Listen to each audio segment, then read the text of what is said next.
बिस्मिल्लाहिर्रहमानिर्रहीम अस्सलामु अलैकुम नाजरीन मोहम्मद रिजवान पाकिस्तान क्रिकेट टीम के ओपनिंग बैट्समैन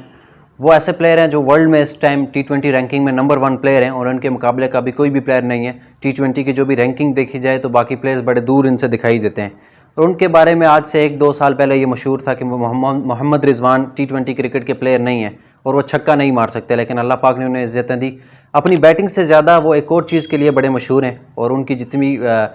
इंटरव्यूज़ होते हैं उनमें अल्लाह पर तवक्कुल और नमाज की पाबंदी, उनके जितने भी मैचेज़ हैं उनमें देखी जाती है कि फील्ड से फ़ारग होकर जब भी इन्हें टाइम मिलता है मैच के दौरान ही ये नमाज़ पढ़ते हैं। और अब इन्होंने एक ट्वीट किया है ट्विटर के ऊपर, जो इन दिनों बड़ा वायरल हो रहा है ट्विटर के ऊपर, कि उन्होंने अपनी जो जर्सी है जिसके ऊपर जिनका जो नंबर है वो 16 है, जिस तरह बाकी प्लेयर्स को जर्सियाँ अलॉट की जाती हैं उसमें उनका नाम भी लिखा होता है। जैसे फ़हीम अशरफ की अगर जर्सी है तो उसमें कभी कभार अशरफ नाम लिखा होता है, तो इस तरह मोहम्मद रिजवान की जो न्यूजीलैंड जो हमारी सीरीज़ थी उसमें लिखा हुआ था उनके नाम जर्सी के पीछे मोहम्मद। तो अभी उन्होंने ट्वीट किया नबी पाक सल्लल्लाहु ताला अलैहि वसल्लम की शान मुबारक किस तरह वो बयान करते रहे। एक मस्जिद में भी उनका एक बयान बड़ा वायरल हुआ है, तो उन्होंने एक ट्वीट किया है कि बस ज़िंदगी में यही ख्वाहिश थी कि इसी नाम से जाना जाऊं, और उन्होंने अपनी उस जर्सी की एक तस्वीर लगाई हुई जिसमें उनका नाम मोहम्मद लिखा हुआ है। तो एक बड़ा अच्छा जस्चर मोहम्मद रिजवान की तरफ से एक बार फिर दिया गया।